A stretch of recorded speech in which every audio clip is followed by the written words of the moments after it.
प्रदोष व्रत गुरुवार का पड़ रहा है। प्रदोष काल का दीप, प्रदोष काल की आराधना, प्रदोष काल की साधना और प्रदोष काल में परमात्मा का लिया गया नाम हमारे करोड़ों करोड़ों करोड़ों करोड़ों पुण्य को प्रबल कर देता है और हमारे पाप को छीन। प्रयास करिएगा जीवन में एक बार बन सके, अगर बन सके एक बार प्रयास करिएगा। अगर गुरुवार का प्रदोष पड़ जाए, कौन से वार का? गुरुवार का प्रदोष पड़ जाए, बृहस्पतिवार का यदि प्रदोष पड़ जाए तो प्रदोष के दिन प्रदोष काल में, प्रदोष के दिन प्रदोष काल में शिवालय में जाएं, शंकर के मंदिर में जाएं, एक ही दिए के अंदर एक फूल बाती, कैसी बाती है? फूल बाती, और उसी दिए के अंदर एक लंबी बाती, दो बाती। कौन सी बाती हैं? जम के बोलो जरा। एक फूल बाती, एक लंबी बाती, दो बाती। एक ही दिए के अंदर फूल बाती, लंबी बाती दोनों रख लें। थोड़ा सा घृत की बातियां, तेल की बाती नहीं, घी की बाती रखें और दोनों बातियां उसमें रखकर 3 बेलपत्र भगवान शंकर के मंदिर में लेकर जाएं। दिए को भी प्रज्वलित नहीं करना है। पहली बेलपत्र नंदीश्वर की जो ऊपर का भाग होता है, जिसको हम शिव तत्व भाग कहते हैं, नंदी के पीठ पर एक भाग होता है जिसको शिव तत्व भाग कहा जाता है, वो नंदी की पीठ पर जो भाग है वहां पर एक बेलपत्र समर्पित करें। दूसरा बेलपत्र आप जो माता पार्वती जी का, जैसे ये शिवलिंग है और ये गोल भाग है, ये माता पार्वती जी का हस्तकमल है, तो माता पार्वती जी का जो हस्तकमल है, इस हस्तकमल पर कहीं पर भी एक बेलपत्र आप समर्पित कर दें। और तीसरे नंबर की जो बेलपत्र है वो भगवान शंकर पर समर्पित कर दें। जो दिया आप लेकर गए हो मंदिर में, उसी दिए को नंदी और महादेव इन दोनों को दर्शन कराते हुए अगर मंदिर के अंदर लगाने दें दिया तो ठीक है, ना लगाने दें तो दीप को बीच में बस स्पर्श कराकर भले बाहर जाकर लगा दो, पर प्रयास करो वो दीप, वैसे तो बीच में नंदी और शिव के मध्य में वो दिया स्पर्श होना चाहिए। जैसे ये नंदी है और ये शिव है, तो इसके मध्य में दीप स्पर्श कर ले, भले उसको जलाने ना दें, पर स्पर्श मात्र कर अगर आपने एकांत में कहीं पर भी ले जाकर लगा दिया, उस दीप को जला दिया, तो गया हुआ कितना भी करोड़ रुपया हो, वो धीरे धीरे कर गया हुआ धन हमारा वापस आता ही। कोई खाकर भी बैठ गया तो देगा जरूर, वो धन आएगा जरूर, कैसे भी आएगा, पर अपनी संपदा वापस। कल भी कथा में कहा था कि मंदिर नहीं जा सकते तो उसकी चौखट का दर्शन करो। उसके दरवाजे के द्वारपाल वीरभद्र मणिभद्र और उसके चौखट पर बैठी है भाग्य देवी। शिव महापुराण की कथा कहती है, जो शंकर भगवान के, आप कभी अगर मौका लगे तो प्रयास करा करो कि शंकर के शिवालय में जब आप प्रवेश करें, शंकर भगवान के शिवालय में जब आप जल चढ़ाने के लिए जाएं, तो वहां जो मुख्य जो गर्भगृह की जो चौखट होती है, गर्भगृह की जो चौखट होती है, प्रयास करना चाहिए कि उस गर्भगृह की चौखट को प्रणाम करना चाहिए। और प्रयास ये भी करो कि गर्भगृह की जो चौखट होती है उस पर लात न रखते हुए आप उस चौखट को लांघने का प्रयास करा करो। चौखट को लांघ, गर्भगृह की चौखट को प्रणाम। अगर आपने दूर से भी शिखर का दर्शन करा है, आप दूर खड़े हो और आपको बाबा विश्वनाथ का दर्शन नहीं हो रहा है, आप दूर खड़े हो, आपको महाकाल राजा का दर्शन नहीं हो रहा है, आप दूर खड़े हो, आपको ओमकारेश्वर बाबा का दर्शन नहीं हो रहा है, आप दूर खड़े हो, आपको भीमा शंकर बाबा का दर्शन नहीं हो रहा है, आप बहुत दूर खड़े हो और मान लो आपको केदारेश्वर बाबा का दर्शन अंदर नहीं हो रहा है, बहुत लंबी लाइन में खड़े हो, तो बाबा की चौखट का अगर दर्शन कर लेते हो, उस पर ध्यान भी लगा लेते हो, तो भाग्य पलट कर ही रहता, भाग्य पलटता ही है। स्मरण किया होगा कि ये शिव महापुराण में पहले वर्णन करा है कि शंकर जी पे चढ़ा हुआ जल लाकर अपने दरवाजे की चौखट पर छीटो। सुना था कि नहीं सुना था? जम के बोलो जरा। सबने सुना था ना कि अपने दरवाजे की चौखट पर छींटो, अपने दरवाजे के अंतर्गत छींटो। उसका कारण क्या था? उसका केवल एक कारण है कि भगवान शंकर पर चढ़ा हुआ जल अगर थोड़ी सी भी रज लगकर आ गई, भगवान शिव का चढ़ा हुआ जल अगर हमारी चौखट पर, दुकान पर आकर अगर छिटक दिया तो कुबेर का भंडार मेरा महादेव भर ही दे।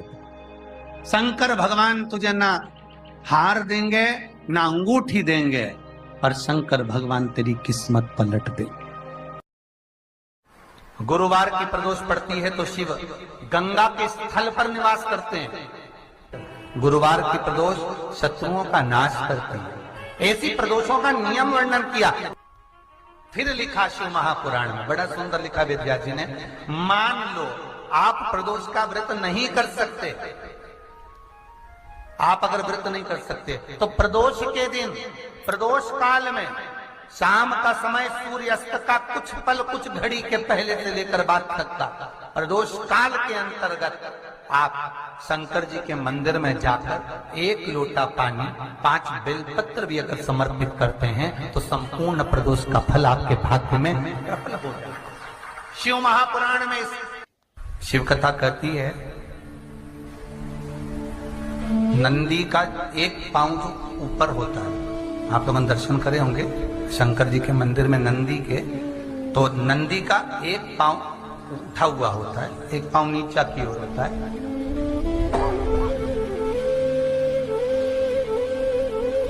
शिव पुराण की कथा कहती है, मान लो कोई हड्डी से जुड़ा हुआ रोग, नेत्रों से जुड़ा हुआ, मस्तिष्क से जुड़ा हुआ कोई रोग रहता है, तो एक नीले कलर का फूल आता है महाराज, उस फूल में हल्दी डालकर गुरुवार का प्रदोष पड़ने पर जो नंदी के पांव के पास समर्पित कर देता है महाराज, उसका रोग धीरे धीरे समाप्त होने लगता है। लिंग पुराण कहती है कि नंदीश्वर भगवान के सामने जो पुष्प समर्पित करा जाता है उसको, ये तो लिखा था स्कंद पुराण और शिव पुराण। लिंग पुराण कहती है जो फूल आपने समर्पित करा उसको लाकर पानी की बाल्टी में डालकर आप स्नान भी कर सकते हो, उससे भी हड्डी के जितने रोग होते हैं उसमें आराम लगने लगा। जैसे कहीं शरीर नहीं चल रहा, हाथ झुन्न पड़ रहा है, हाथ काम नहीं कर रहा, हाथ में झुंझुनी आ रही है, कंपन आ रहा है, उसमें भी ये प्रयोग कर, पर होना चाहिए बृहस्पतिवार की प्रदोष। कौन से बार की? बृहस्पतिवार, गुरुवार की प्रदोष। प्रदोष के दिन यदि आपको कहीं से शमी पत्र मिल गया, प्रदोष के दिन यदि कहीं से आपको शमी पत्र मिल गया है और प्रदोष काल में, प्रदोष का जो समय होता है, शाम का जो समय होता है प्रदोष काल, 4 प्रदोष 5 प्रदोष आप कर देखिएगा कि आपका कोई काम है, कोई नौकरी के लिए आप अप्लाई कर रहे हैं, कोई समस्या बड़ी विकट आ गई है, कोई तकलीफ विकट आ गई है, कोई समस्या विकट आ गई है, प्रदोष के प्रदोष काल में अगर एक शमी पत्र भी आप घर के शिवलिंग को, अब ये करने के लिए आपको मंदिर के शिवलिंग नहीं जाना, अपने घर में जो शिवलिंग, चाहे वो स्फटिक का हो, पारद का हो, कंकर शंकर का हो, लकड़ी का हो, जो शिवलिंग तुम्हारे घर में, कांच का हो, चाहे वो नर्मदा के कंकर का हो, नर्मदेश्वर हो, पाषाण का हो, जो शिवलिंग, चांदी का हो, सोने का हो, तांबे का हो, पीतल का हो, जो शिवलिंग तुम्हारे,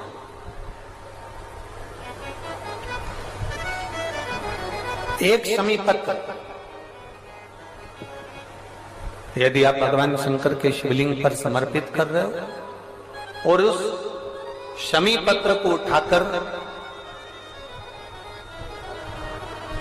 रात्रि को 9:15 की जो एक मुहूर्त होता है, एक समय होता है, जिस समय पर हम अपने मन की बात भगवान शंकर को कहते हैं। पूर्व में भी इसका वर्णन हम कर चुके हैं कथाओं में। उस 9:15 पर वो शमी पत्र को उठाकर एक कागज में, एक कटोरी में उसको रखते थे। 4 या 5 प्रदोष के उस शमी पत्र को अपने पास में रखिए और जिस कार्य के लिए जा रहे हो उसको जेब में ऊपर के भाग में उसको रखकर लेकर जाइए। आपका वो कार्य सफल होकर ही रहेगा, वो रुक नहीं सकता। प्रदोष व्रत करने वाले को भोजन नहीं करना चाहिए, ध्यान दीजिए। फलाहार करो, उसमें भी नमक का सेवन मत करो। प्रदोष व्रत में नमक का सेवन वर्जित होता है। कारण, क्या कारण होता है? उसका एक कारण माना गया नमक की वर्जितता।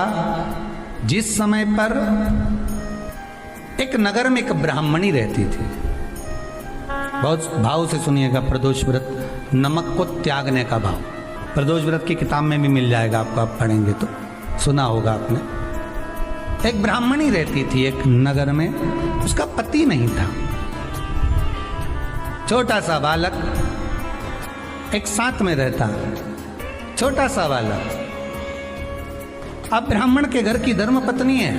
ब्राह्मण कर्मकांड करने वाला, पूजन करने वाला, पाठ करने वाला, अनुष्ठान करने वाला, पूजन करने वाला, मंत्र जाप करने वाला, भगवत भक्ति में डूबने वाला। ब्राह्मण तो चले गया, ब्राह्मणी बच्चे के साथ रह रही। क्या करे वो? अकेली निवास कर रही, अकेली रह रही है। और ब्राह्मणी बच्चे के साथ भ्रमण करती रहती, घूमती, कहीं कहीं दर दर जाकर कुछ भिक्षा को मांग कर लेकर आ जाती। और भिक्षा लाने के बाद में उस भिक्षा को जब लेकर आती तो अपने बच्चे को भी खिलाती और स्वयं भी उसका पान करती। एक दिन ब्राह्मणी भ्रमण करते करते प्रदोष काल के समय पर शिव मंदिर में प्रवेश करी। प्रदोष काल के समय और शंकर मंदिर में जब प्रवेश करा, प्रदोष काल किसको कहते हैं? सूर्य अस्त हो रहा हो, रात्रि प्रवेश कर रही हो, दोनों का जब मिलन हो रहा हो वो प्रदोष काल कहलाता। दोनों का जब मिलन हो, सूर्यास्त हो रहा हो, रात्रि अपना चरण बढ़ाने के लिए आगे बढ़ रही हो और दोनों का जब मिलन हो रहा है, वो प्रदोष काल है, वो प्रदोष का समय है। ब्राह्मणी मंदिर में प्रवेश कर रही। जब ब्राह्मणी मंदिर में प्रवेश करी, मंदिर के अंदर पहुंची, प्रदोष काल का समय था, प्रदोष का समय चल रहा था। और प्रदोष काल के उस समय में, प्रदोष काल के उस समय में जब ब्राह्मणी ने देखा कि कोई भगवान की भक्ति में लगा हुआ है, भगवान के रस तत्व में डूबा हुआ है। आज ब्राह्मणी के पास में कुछ पदार्थ नहीं है, अपने बच्चे का पेट भरने के लिए कोई सामग्री नहीं है, और कुछ आस लेके वो प्रवेश करी है, कुछ आस लेकर वो अंदर प्रवेश कर जाती है। कोई ऋषि की पत्नी, कोई ब्राह्मण जन की अर्धांगिनी उस प्रदोष के समय पर शंकर का अभिषेक पूजन कर रही थी, भगवान शिव की आराधना कर रही थी, भगवान की भक्ति में डूबी हुई थी। जब भगवान शिव की आराधना में डूबी हुई है, आराधना कर रही है, ये कुछ पाने के लिए चली गई, ये कुछ पाने के लिए गई और इसके मन में आया कि मैं कुछ, मुझे भोजन का कोई पदार्थ मिल जावे, मुझे कुछ भोजन मिल जावे, और जब मुझे भोजन मिल जाएगा तब मैं जो पाऊंगी अपने बच्चे को भी पाऊंगी। पर जिस मंदिर में वो प्रवेश करी थी, जहाँ पर नारी पूजन कर रही थी शंकर की प्रदोष काल में, वहाँ पर पड़ी हुई कुछ वस्तु को इस ब्राह्मणी ने मांग लिया। मेरे बालक को बहुत भूख लगी है, मेरा बच्चा बड़ा भूखा है, इसके भोजन के लिए थोड़ी सी सामग्री दे दीजिए, इसके भोजन के लिए थोड़ा सा कुछ रस तत्व दे दीजिए।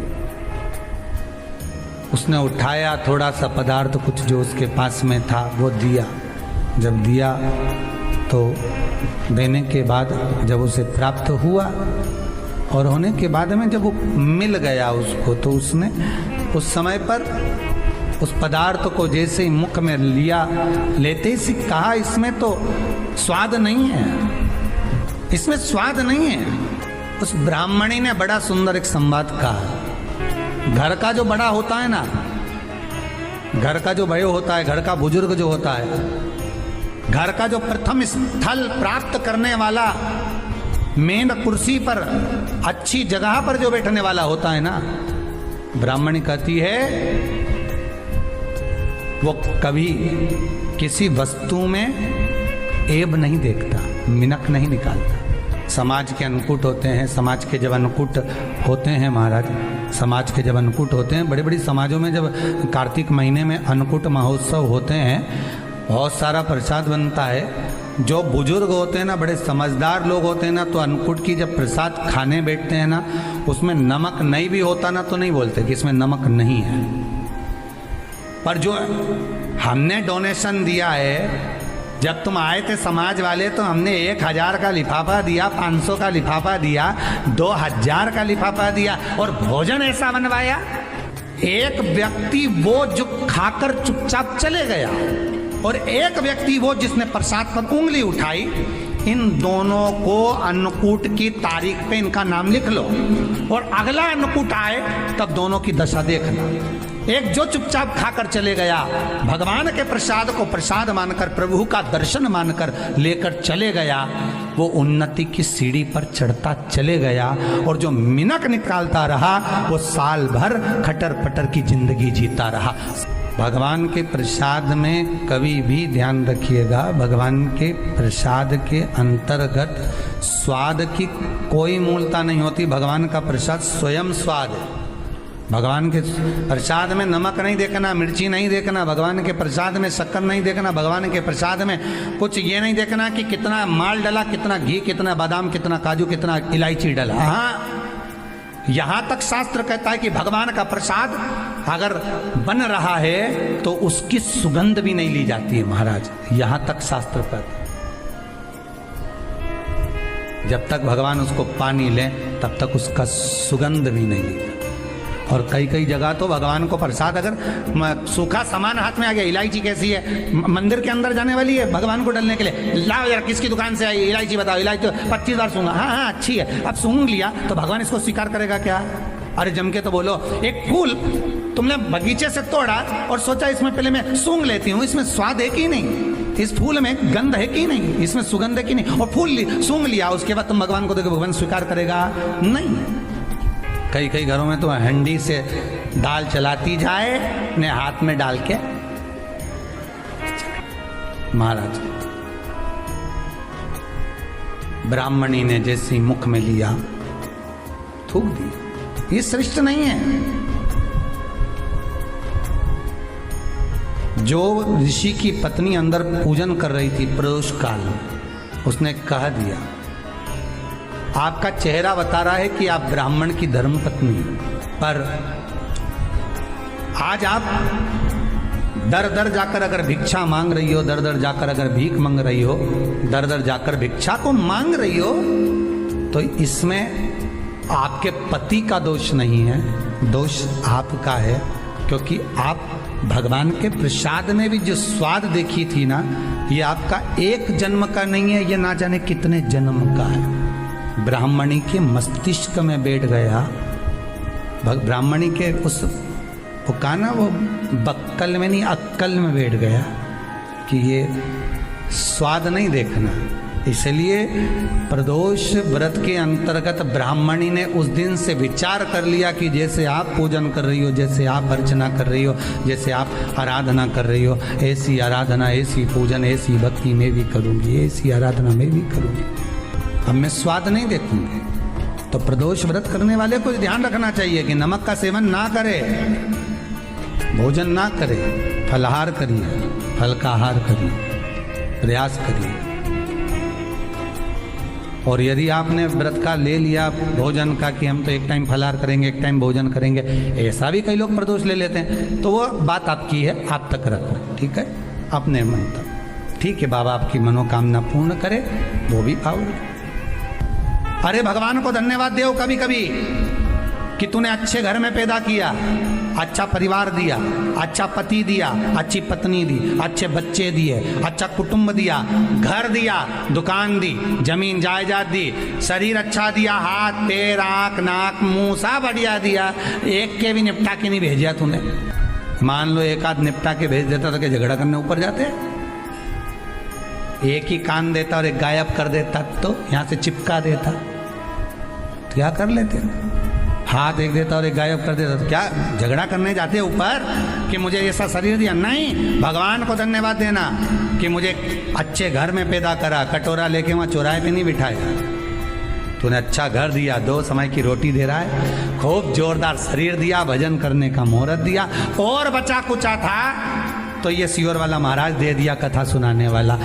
शाम के समय पर प्रदोष काल में बेलपत्री के पेड़ के नीचे, चाहे शंकर के मंदिर के दरवाजे पर या शिव मंदिर में, अगर आप प्रदोष के दिन दिया लगाते हो, सोमवार के दिन दिया लगाते हो, तो ऐसा कोई व्यक्ति नहीं जिसको मेरे देव अधिदेव महादेव मेरा विश्वनाथ भंडार नहीं भरता हो, खाली नहीं छोड़ेगा, दे देगा, भंडार भर देगा, कमी तो नहीं रख सकता, ये पक्का। पर तुम करना ही नहीं चाह, 2-4 सोमवार करो और उसके बाद के तो महाराज जी हमने तो करा था, हमको तो मिला ही नहीं, 2-1 प्रदोष करा तुमने, अरे 1 साल करो, सारे दर भी तो अपन ठोकर खा कर आए, इतना साल निकाला अपन ने, और 6 महीना 3 महीना 4 महीना भगवान से निवेदन तो करो, दिल से कहो तो सही, नी भंडार भरे तो बात दूसरी, एक बार बोलो तो।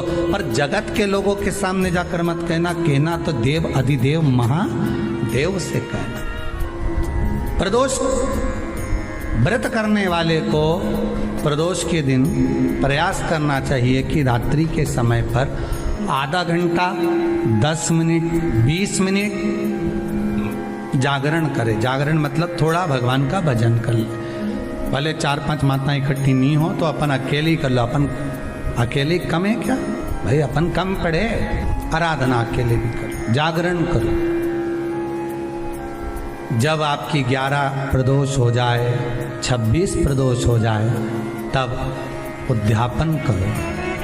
उद्यापन 2 ब्राह्मणों को जोड़े से बुलाओ, ब्राह्मणों को जोड़े से बुलाकर उनके चरणों की पूजन कर कर, आराधना कर कर, सुंदर मंडप तैयार कर कर भगवान का, उसमें सुंदर रंगोली डालकर मंडल बनवाकर पूजन करो शंकर भगवान की प्रदोष का।